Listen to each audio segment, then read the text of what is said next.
Hello everyone, YouTube family কেমন আছো? আশা করছি তোমরা সবাই ভালো আছো। তো আমিও ভালো আছি। তো আজকে সকাল থেকেই শুরু করছি ব্লগটা ব্রেকফাস্ট থেকে। তো এই তো দেখতে পাচ্ছ স্যান্ডউইচ বানাবো আজকে সকালের ব্রেকফাস্টে। তো সব তৈরি করে নিচ্ছি। এখানে রয়েছে হচ্ছে গাজর, বাঁধাকপি, টমেটো, কাঁচা লঙ্কা, পেঁয়াজ আর হচ্ছে মেয়োনিজ, এই সব দিয়ে এটা মিক্সড করেছি। এটা পাউরুটিতে দেবো। আর হচ্ছে ডিম আছে, এটা বয়েল করে নিয়েছি। আর এখানে রয়েছে হচ্ছে বাটার। এই সব জিনিসগুলো লাগবে এখানে।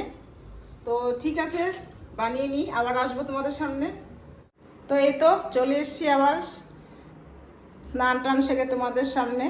আজকে কি রান্না করেছি দুপুরবেলার মেনুতে কি কি রান্না হয়েছে সেটাই তোমাদেরকে দেখাবো। তো চলো কি রান্না হয়েছে দেখাচ্ছি তোমাদের। শুরুতে হচ্ছে এই যে ভাত, এই হচ্ছে সাদা ভাত দেখতে পাচ্ছ। আর এখানে হচ্ছে পাবদা মাছ দিয়ে বানিয়েছি, হচ্ছে সর্ষে আর পোস্ত বাটা করে পাবদা মাছ রান্না করেছি। পাবদা মাছগুলো কিন্তু ভালো বড় ছিল। তাতে কিছুটা আলু দিয়েছি আর কড়াইশুঁটিও দিয়েছি। আর এখানে হচ্ছে কড়াইশুঁটি আর আলু দিয়ে হচ্ছে বাঁধাকপির ঘন্ট। আর এটা হচ্ছে স্যালাড। আজকে সবগুলো পদ মানে শুকনো শুকনো হয়ে গিয়েছে। ডাল করার দরকার ছিল, কিন্তু আমার সময় নেই বলে আমি আর করছি না। আর আজকে এটা দিয়েই খাবো, আবার রাত্রে কিছু একটা বানাতে হবেই।